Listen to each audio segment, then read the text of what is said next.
আমরা নয়াগ্রাম আইটিআই গভর্নমেন্টের প্লাম্বারি স্টুডেন্ট।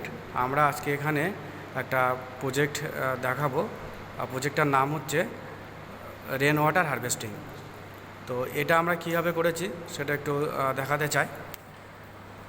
দেখো, প্রথমে আমাদের যেমন এটা একটা ধরে নাও একটা বাড়ি। তো এই বাড়ির ছাদের উপরে আমাদের যে রেন ওয়াটার যেটা পড়ে সেটা তো বিভিন্ন ওয়াটারকে আমরা বিভিন্নভাবে নষ্ট করে ফেলি। তো সেই ওয়াটারকে স্টোরেজ করে তার থেকে আমরা পানীয় জল কীভাবে পাই তার সিস্টেমটা এখানে দেখানো হয়েছে। তো এখানে প্রথমে ধরে নাও যে এখানে রেন ওয়াটার বাড়ির ছাদে পড়েছে এবং সেই ওয়াটারকে এটাকে আমরা কালেকশন ট্যাঙ্ক হিসাবে ব্যবহার করছি। কালেকশন ট্যাঙ্ক থেকে জলটা আমরা পাইপ লাইনের মাধ্যমে, এখানে দেখতে পাচ্ছ এখানে একটা পাইপ আছে। তো এই পাইপ লাইনের মাধ্যমে আমরা দেখো, এখান থেকে এই পাইপ লাইনটা পিছন দিক থেকে পাইপ লাইনটা এসছে। এই পাইপ লাইনে এসে জলটা চলে যাচ্ছে আমাদের ফিল্টারেশন ট্যাঙ্ক। এখানে দেখতে পাচ্ছ এখানে একটা ফিল্টারেশন ট্যাঙ্ক লাগানো আছে।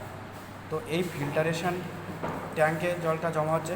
এখানে একটু বলে দিই, ফিল্টারেশন ট্যাঙ্কে আমরা এখানে পাথর, নুড়ি, বালি, চারকোল এই সমস্ত জিনিসগুলো আমরা এখানে ব্যবহার করেছি যাতে জলটা সঠিকভাবে ফিল্টার হয়। তার একটু কিছু নমুনা আমি এখানে দেখানোর চেষ্টা করছি।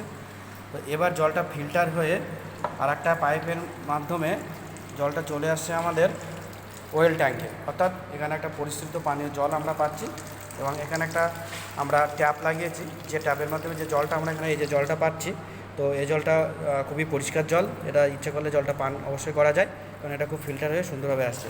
তো আমরাও এইভাবে বাড়ির ছাদের উপরে যে বৃষ্টির জল যেটা পড়ে সেটা এইভাবে আমরা ফিল্টারেশন ট্যাঙ্ক করে আমরা সেই জলটাকে পানীয় জল হিসাবে ব্যবহার করতে পারি, জলটাকে অপচয় না করে।